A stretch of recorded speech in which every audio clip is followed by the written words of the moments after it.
Muy buenas tardes. El Centro Cultural Tijuana, un organismo de la Secretaría de Cultura en coordinación con el Instituto de Investigaciones Históricas de la Universidad Autónoma de Baja California, les dan la más cordial bienvenida a una sesión más del ciclo Historia de Baja California.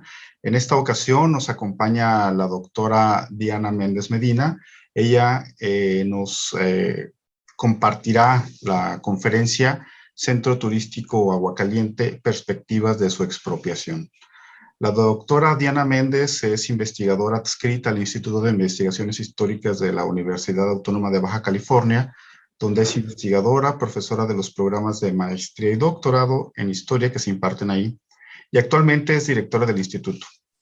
Es licenciada en Historia por la Facultad de Filosofía y Letras de la UNAM, maestra y doctora en Historia por el Centro de Estudios Históricos del Colegio de México.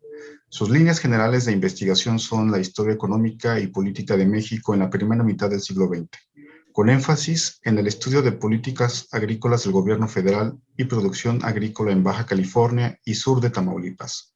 Pertenece al Sistema Nacional de Investigadores Nivel 1. Entre sus publicaciones están artículos y capítulos de libros sobre aspectos de la industria vitivinícola en Baja California durante el siglo XX, y recientemente coordinó la obra colectiva Mensajes desde la frontera México-Estados Unidos, reflexiones históricas sobre el turismo y la cultura nacional, 1927-1945, publicada en Mexicali por la Universidad Autónoma de Baja California en este año 2021. Junto con el doctor Víctor Gruel Sández. En este libro se incluye un capítulo de su autoría titulado Contra el turismo, alternativas para la transformación económica y social de Tijuana, 1935-1939. Bueno, sin mayor preámbulo, doctora, muchas gracias y le cedemos el uso de la voz. Muchas gracias, Carlos, por esta presentación. Y bueno, buenas tardes a ti y a todos quienes nos siguen de manera simultánea o quienes en algún momento podrán ver este video, en el cual voy a hablar sobre el Centro Turístico Aguacaliente, perspectivas desde su expropiación. Para hacer más ágil esta presentación, esta exposición, y que ustedes sigan los puntos que me interesa destacar, voy a compartir una presentación que preparé. Sin duda, Aguacaliente es un referente de Tijuana que en años recientes ha sido revalorada como parte del patrimonio de esta localidad fronteriza por grupos de la sociedad organizada.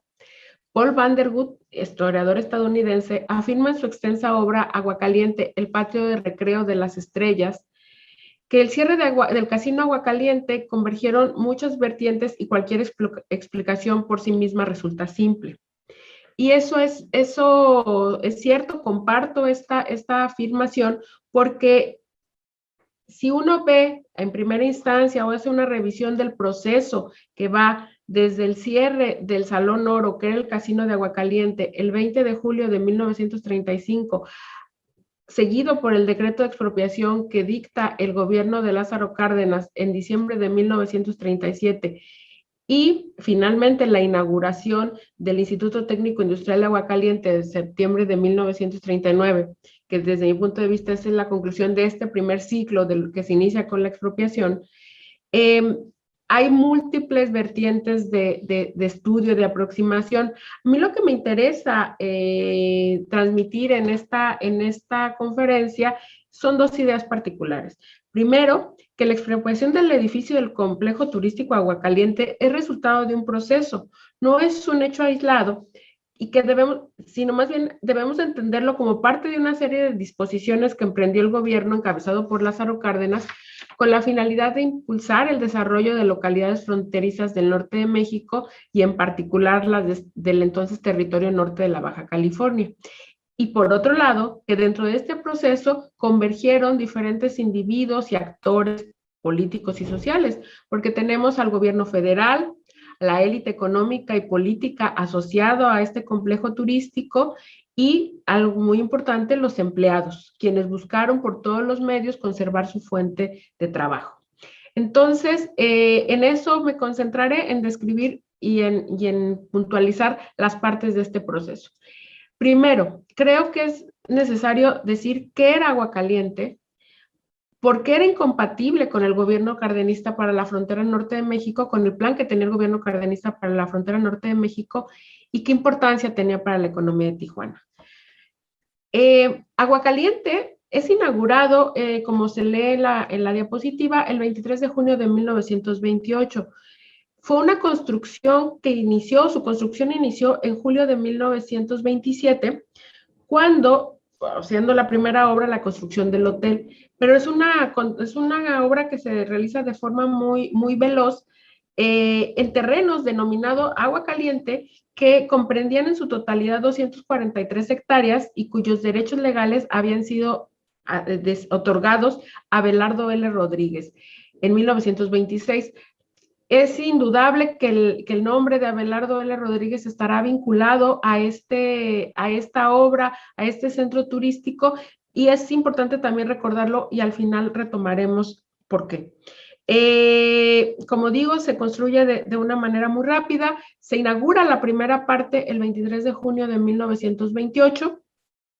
Abelardo Rodríguez era uno de los socios de la compañía que se funda y que funge como propietaria de este complejo turístico. La compañía es la Compañía Mexicana de Agua Caliente, y sucesivamente desde la inauguración del hotel en el 28, poco a poco, hasta 1930, se van a inaugurar partes de este complejo turístico. Es decir, no se construye de la noche a la mañana y no se construye todo. Primero el hotel, después el casino, el restaurante, el galgódromo, aeródromo y todas esas partes que están allí enunciadas. Como supera la expectativa de hospedaje, y las 50 habitaciones que tenía, las 55 habitaciones que tenía no eran suficientes, se construyen después 13 bungalows, y digamos que la construcción del complejo, de las partes más importantes, va a concluir con la construcción del hipódromo, que va a tener o va a albergar, va a ser inaugurado con la primera corrida de caballos en la Navidad de 1930.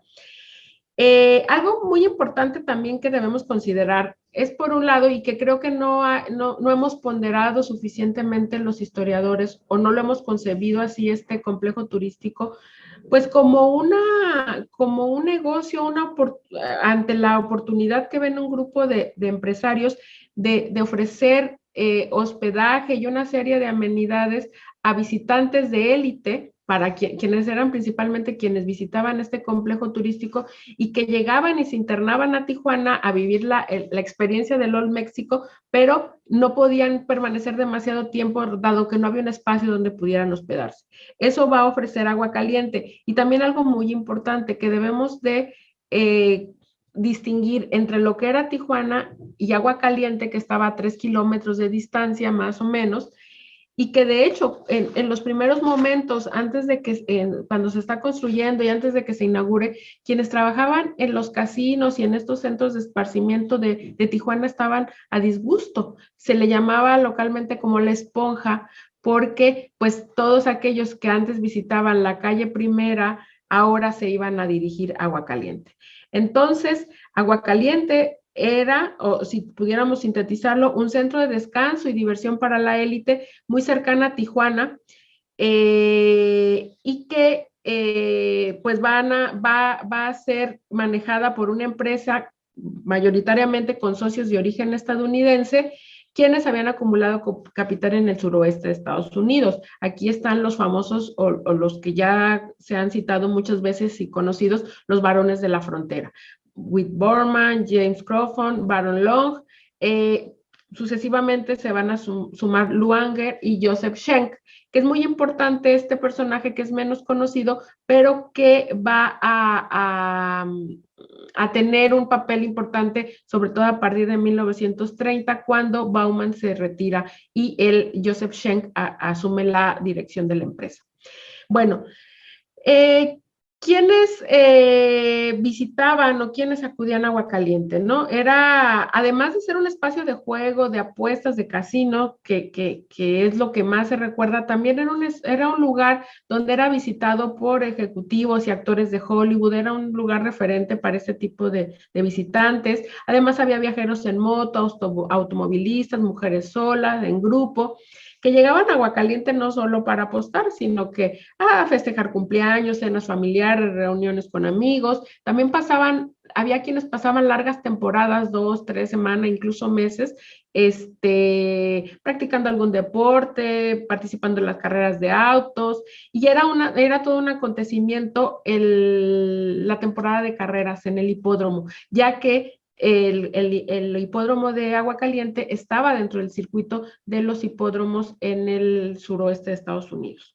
Bueno, ¿por qué era importante Aguacaliente dentro de la economía de Tijuana? Bueno, primero porque era una fuerte fuente de empleo muy importante, pero además porque aportaba una cantidad considerable de impuestos, de recursos al erario, tanto nacional, pero particularmente de la localidad.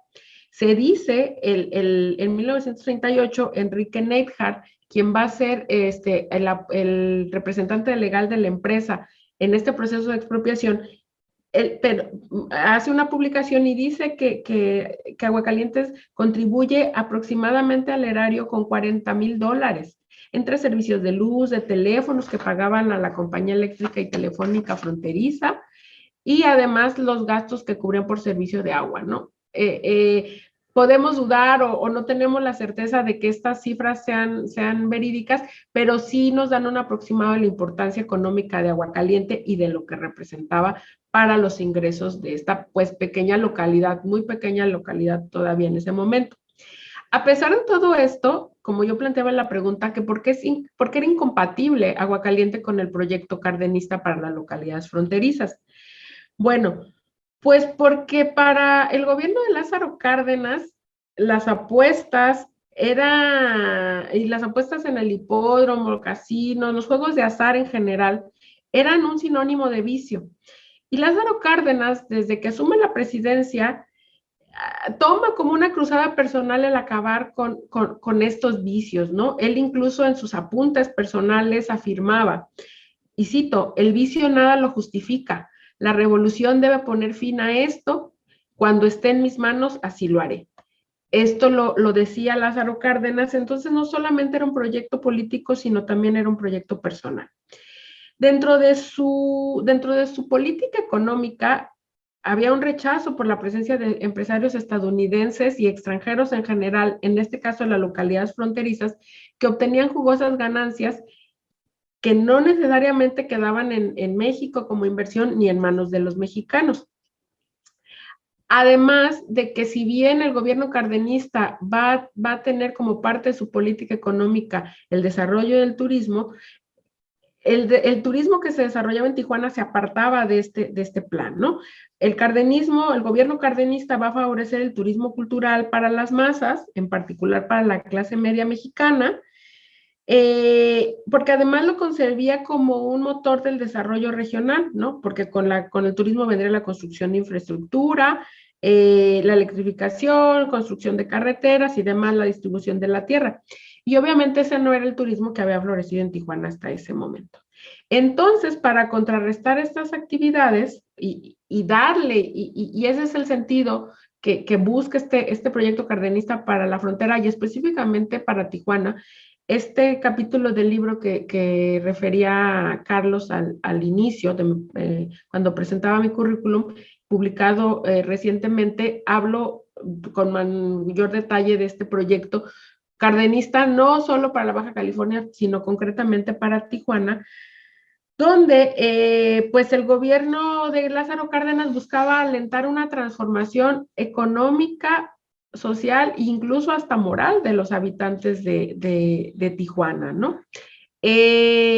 Entonces, como parte de este interés por desarrollar la Baja California, y sabiendo que estaba en la mira el cierre de todos los casinos, el gobierno de Lázaro Cárdenas va a emprender una serie de medidas favorables para el territorio norte, como el decreto de ampliación de los perímetros libres en 1935, que ya habían sido establecidos en 1933, pero ahora se extendían a Mexicali, Tecate y San Luis Río Colorado en Sonora.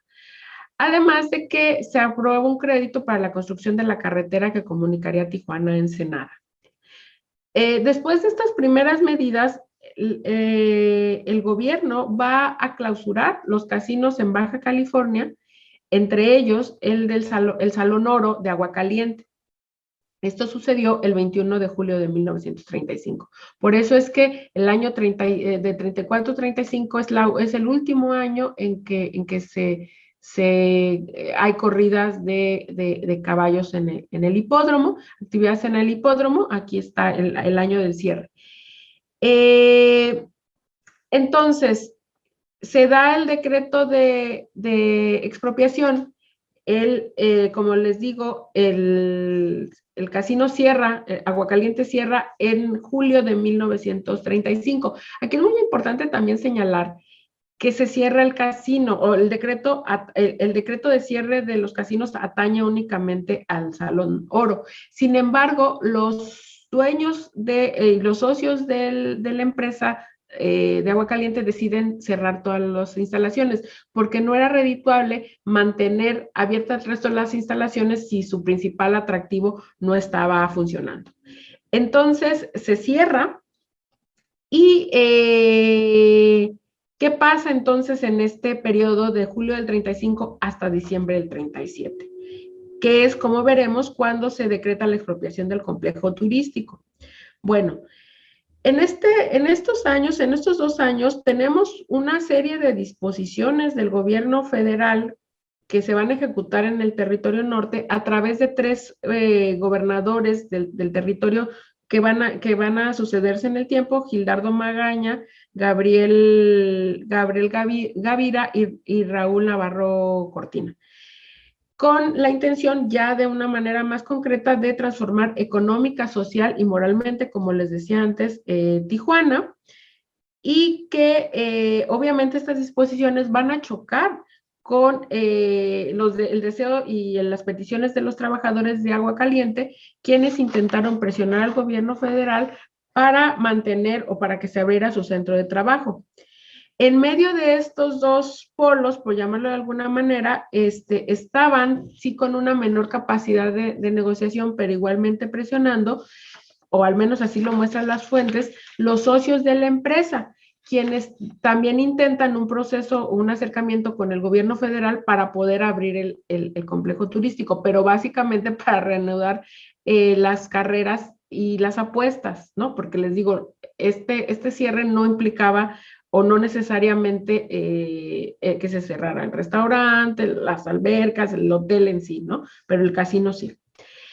Y bueno, ¿qué es esto o qué medidas toma el gobierno federal? Bueno, primero nombra al gobernador, Gildardo Magaña asume la gobernatura del territorio norte y es básicamente quien es designado por Lázaro Cárdenas para encabezar esta plausible, y así se leía en la prensa, transformación del territorio.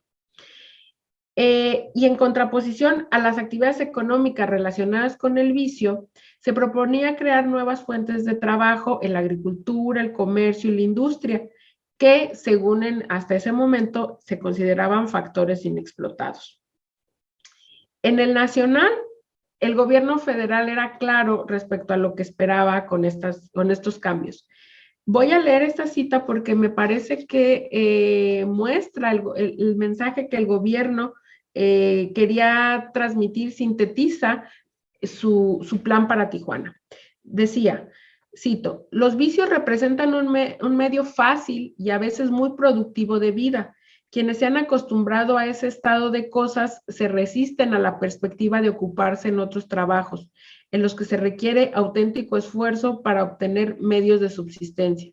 Pero ante la invariable determinación de proscribir definitivamente la vergüenza del vicio, quienes se quejan de que no tienen medios de ganar para vivir, y el mismo gobierno local se encuentra ante la necesidad de suplir las actividades canceladas por otras nuevas, más honestas, más firmes y quizá a la larga más prácticamente remunerativas.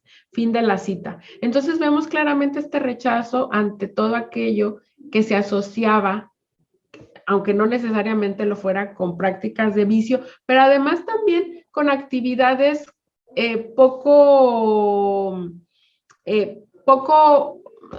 no podría decir honestas, pero que no se equiparaban en esta lógica a lo que significaba trabajar la tierra, trabajar en la minería, otro tipo de actividades, ¿no? Además de esta cruzada, por llamarlo de alguna manera, que enfrenta Gavira, el gobierno de Lázaro Cárdenas en esta lógica y en este objetivo de difundir por diferentes medios de comunicación sus ideas, el 28 de septiembre de 1936, a través de la radio, el gobierno cardenista da a conocer su plan para rescatar del atraso a los territorios tanto de la Baja California como de Quintana Roo, con la intención de integrarlos a la dinámica económica del país. Además de que se proponían crear fuentes permanentes de producción, así se leía en el discurso, que aseguraban el sustento a los pobladores a través de las medidas pertinentes de protección arancelaria para estimular la industria y la construcción de vías que unieran a las diferentes zonas de los territorios y facilitar así su comunicación con otras entidades federativas. Siguen las medidas a favor, se decreta el establecimiento de la zona libre ya definitivamente, o por lo menos durante 10 años, a partir del 30 de junio de 1937, y siguen las obras de infraestructura, una obra que estaba pendiente, que se había iniciado desde 1926, que era la construcción de la presa Rodríguez. Se concluye en esta época los canales y las obras auxiliares, y se pasa a la administración del Banco Nacional de Crédito Agrícola. No obstante, el establecimiento de estos, o el decreto de estos estímulos fiscales, el dictado de bases legales y la construcción de infraestructura para el despunte de las actividades agrícolas en Tijuana, el gobierno del territorio y las autoridades locales tuvieron que lidiar con las exigencias de los trabajadores que esperaban se reabriera el casino de Agua Caliente. Se reanudaran las actividades en el complejo turístico, o al menos se continuara con las obras de infraestructura que había iniciado Magaña. Es factible suponer la resistencia de los cantineros, meseros, talladores o músicos de abandonar sus oficios y dedicarse a labores agrícolas o a la minería, como pretendía el gobierno de Lázaro Cárdenas. Puede ser por la falta de pericia, el desconocimiento, la poca experiencia que tenían en este tipo de labores. Y algo también que es digno de destacar es la diferencia de salario que percibían en ambas actividades. Según un relato de Francisco M. Rodríguez, él decía que el ingreso que percibían los trabajadores en el casino era 10 veces más alto de lo que podía ganar un carpintero especializado, que en aquella época percibía más o menos $6 diarios, mientras un empleado del casino posiblemente podría, y literalmente cito, dice, no podía sacrificar su día de labores por menos de $100 o $200, según este testimonio. Entonces, no era tan sencillo apartarse y renunciar a esto. En medio de los intentos de los gobiernos locales por emprender todo esto que ya les he descrito que quería el gobierno federal, los empleados y socios del Casino Agua Caliente por separado intentaron que el gobierno revirtiera la clausura, ¿no? Por un lado, empresarios y comerciantes formaron una delegación que viajó a la Ciudad de México para entrevistarse con el presidente inmediatamente después de que se cerró el casino. Sus esfuerzos fueron vanos, ya que el gobierno federal no va a ceder y va a llevar, y veremos un poquito más adelante, hasta sus últimas consecuencias este plan de transformación.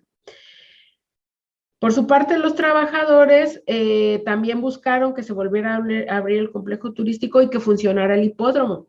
En la prensa del sur de California podemos ver las negociaciones que van a emprender durante todo este periodo que media desde el cierre y hasta la expropiación, el 8 de mayo de 1937, una concesión que obtienen es que les dejen administrar el hipódromo, pero sin apuestas. Lo asumen, sin embargo, no logran obtener los resultados esperados y en mayo del 37 venden a Jean Normand, los trabajadores agrupados en el sindicato de Abarroja el hipódromo. No lograron su cometido de poder administrarlo y prefirieron venderlo. Entonces, a pesar de esto y de obtener un leve avance, no logran su objetivo de reabrir y finalmente el 29 de diciembre de 1937, por acuerdo, y ahí como se lee en la diapositiva, el acuerdo que declara de utilidad pública la expropiación de los edificios y la construcción de agua caliente. Es muy importante el mensaje que el presidente, el gobierno federal busca dar a través de estos decretos. Y digo estos decretos porque aquí estamos hablando solamente de un caso de expropiación, pero durante el gobierno cardenista va a haber sucesivas expropiaciones que inician en 1936 con tierras en la laguna, en misma Baja California en 37 con los terrenos de la Colorado Riverland Company en el Valle de Mexicali, el Casino de Agua Caliente, obviamente la expropiación petrolera en 1938 y en 1939 otro caso que es la Compañía Azucarera del Mante en febrero de 1939. En estos dos casos, creo, y esta es una hipótesis, tanto en el caso de Agua Caliente como de la Compañía Azucarera del Mante, hay un alto contenido político y de desligarse de la camarilla o de los expresidentes sonorenses. Al final de mi presentación retomaré este punto. Pero sí es muy importante tener en cuenta cierto contenido o discurso que hay en los decretos. Aquí señalo un extracto muy breve, en la diapositiva pueden ver. Resulta acorde con la revolución convertir los focos de relajamiento en centros de cultura. Era una intención, o la intención de Lázaro Cárdenas parecería regresar a los principios, a la esencia del movimiento revolucionario. También es muy importante considerar en estas expropiaciones que se van a llevar a cabo dentro de un marco legal previamente establecido también por el gobierno cardenista, que el 23 de noviembre de 1936 había expedido la ley de expropiación. Según Stephen Guspit, la ley de expropiación, y cito literalmente, dejó en las manos del Ejecutivo una autoridad que nunca antes tuvo ningún presidente. Tan solo con declarar que era de interés público podía expropiar lo que quisiera. Es decir, el Poder Ejecutivo gozaba de amplias facultades. Y es también importante hacer énfasis en que había un marco legal, porque nos habla mucho de esta manera de proceder de manera meticulosa y organizada por parte de Lázaro Cárdenas dentro de su política. Tomar cualquier decisión, ninguna decisión era casual, había un fin de por medio y había un proceso previo. Así lo vemos en el plan para Baja California, así lo vemos en las expropiaciones. Bueno, ¿qué sucede en Baja California después de la expropiación? A partir después del 29 de septiembre de 1937. Bueno, pues va a venir una intensa campaña porque, como les decía, el gobierno de Lázaro Cárdenas no va a ceder ante la presión, ante la exigencia de trabajadores, ante la exigencia de empresarios que estaban viendo obviamente afectadas sus propiedades. Va a haber una campaña dirigida desde el Departamento Autónomo de Prensa y Propaganda, por la radio, también por la edición de folletos escritos. Aquí vemos dos, el de Carlos Mesa León, titulado Baja California, reseña histórico-geográfica, donde había una ampliación de los postulados enunciados en aquel mensaje de radio del 36 que ya mencioné anteriormente. También se va a publicar en un breve volumen, fue consultado, ahí pueden ver en la colección especial de Baja California en UCSD, de Agrarian Reform in Lower California, de Gabino Vázquez, en el cual se explicaba la política cardenista en materia agrícola y la decisión de repartir las tierras de la Colorado River Land Company. Posiblemente este folleto tuvo como destinatarios las audiencias estadounidenses. Después de esto, de esta campaña y de esta labor de convencimiento y de no retractarse, obviamente, del proceso de expropiación, es muy revelador que en 1938 el tema Agua Caliente y las gestiones del gobierno y este plan iniciado para la Baja California desde el 36, hay un silencio, un notorio silencio. Parecería que el gobierno de Cárdenas puso pausa a sus acciones en Baja California y a la difusión de información sobre el tema. En tanto, ante este silencio, a principios de 1938, los trabajadores de Aguacaliente, cansados de que no obtener los resultados esperados, tomaron el Palacio Municipal de Tijuana, izaron la bandera rojinegra y montaron una guardia permanente en el patio del edificio. Su propósito era revocar por la fuerza el decreto de expropiación de diciembre de 37 y lograr que el casino operara nuevamente. En medio de este movimiento sucedió la desaparición, violación y muerte de Olga Camacho a manos del soldado Juan Castillo Morales, ¿no? Este hecho, pues, referente prácticamente también en la historia de Tijuana.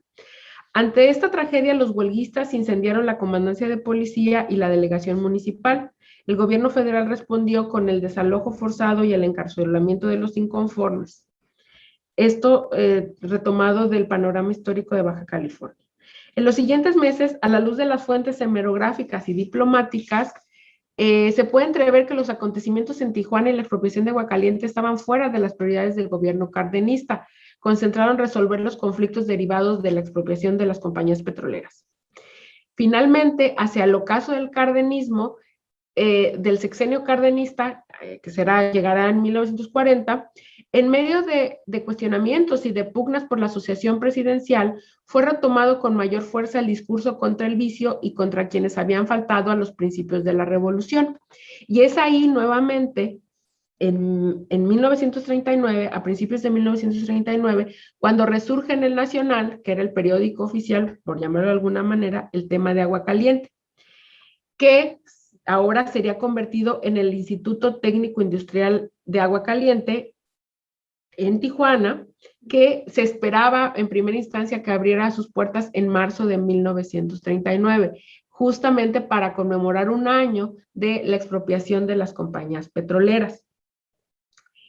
Aquí es esto que ya mencionaba antes respecto a la carga, la connotación política de Aguacaliente que es prácticamente contemporánea a la expropiación. Bueno, no la expropiación, sino la apertura del casino del centro, ahora ya convertido en centro educativo, con la expropiación de la compañía azucarera del Mante en 1939. ¿Por qué? Porque ahora ya no era esta intención o este énfasis en la transformación del entorno económico político en Tijuana, sino más bien era un mensaje de separación y de desmarcarse por parte del gobierno cardenista de quienes le antecedieron en el gobierno, que era el grupo sonorense, ¿no? Que sabíamos, o se sabe, ya está documentado, que hay una ruptura en 1935.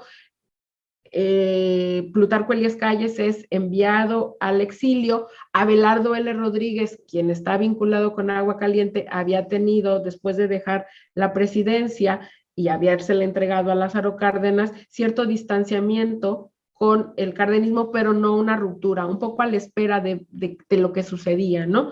Entonces, hay un mensaje político en retomar este caso y en hacer toda una serie, y ahí vemos unas sucesivas notas en el Nacional y en otras fuentes, anticipando y hablando sobre la importancia de convertir un antiguo centro meca del turismo estadounidense, como se lee en los diarios, ahora en un centro educativo, que es el Instituto Técnico e Industrial de Aguacaliente, en septiembre de 1939. En todo este discurso se decía que se planeaba entregar a los pobladores de las localidades baja californianas una flamante escuela, entre comillas, así se decía, ¿no? Con salones, talleres, laboratorios, que se convirtiera en una de las mejores de México y América Latina. A pesar de este ímpetu transformador, cabe señalar que los trabajos de adaptación a las necesidades del centro educativo representaron un reto para el ingeniero Manuel Fernández Guerra, director de Obras Públicas del Territorio Norte, responsable de utilizar materiales destinados al disfrute y recreación de las élites en una escuela con internado donde se impartirían cursos de prevocacional industrial y primario. Las dificultades y los recursos que exigieron estos cambios retrasaron la inauguración del Instituto Técnico Industrial de Aguascalientes, que originalmente se contempló como un acto conmemorativo del primer aniversario de la expropiación petrolera. Finalmente, en septiembre de 1939, abrió sus puertas una institución que desde la educación reforzaba la cruzada cardenista para transformar a la Baja California. En este tema, en este punto, y ya prácticamente para concluir mi charla, debo decir que hay si bien creo no se ha abordado y no se ha explicado, no se ha estudiado Aguascalientes desde esta perspectiva que ahora presento, que es desde la expropiación y en esta relación con el gobierno federal, inmerso en un proceso que va más allá de la prohibición, del cierre de un casino, no se ha profundizado en un estudio de qué pasa después de que se cierra. Aquí vemos, y solamente son algunas imágenes, del centro de documentación que tiene el gobierno federal, donde resguarda información sobre todos aquellos que son bienes de la nación, porque al momento de ser expropiado pasa a ser propiedad de la nación. Y es allí donde pude recuperar esas fotografías. Pero creo que no tenemos muy claro, y que sería muy oportuno estudiarlo, explicar cómo es ese proceso de transición en este primer momento al Instituto Técnico Industrial, pero también con el resto de los terrenos, ¿no? Que forma parte del el campestre, es decir, viene todo un proceso que yo obviamente para fines de esta exposición cierro en 39, pero que apenas iniciará ese desmonte y este fraccionamiento de los terrenos que fueron de Aguascalientes.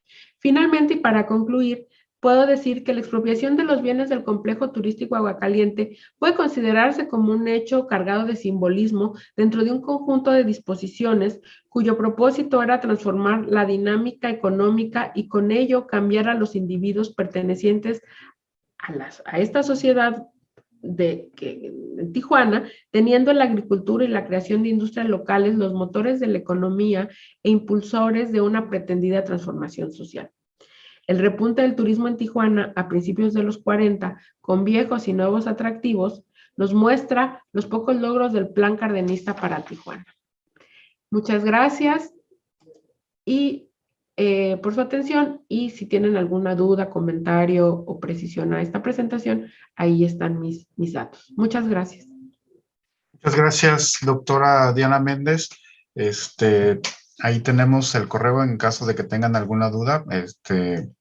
Se pueden comunicar directamente con la doctora o pueden escribir a atención al público @secut.gov.mx, donde podremos hacerle llegar estas dudas a la doctora y posteriormente compartir sus comentarios a ustedes.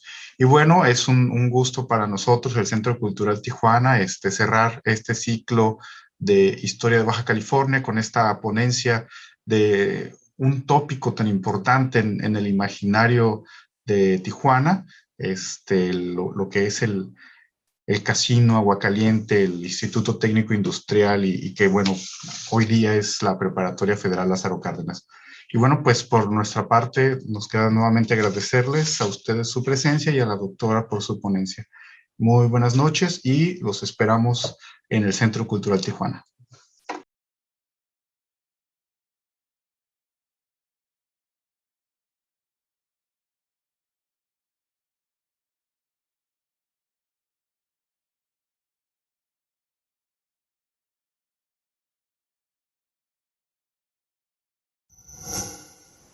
Gobierno de México.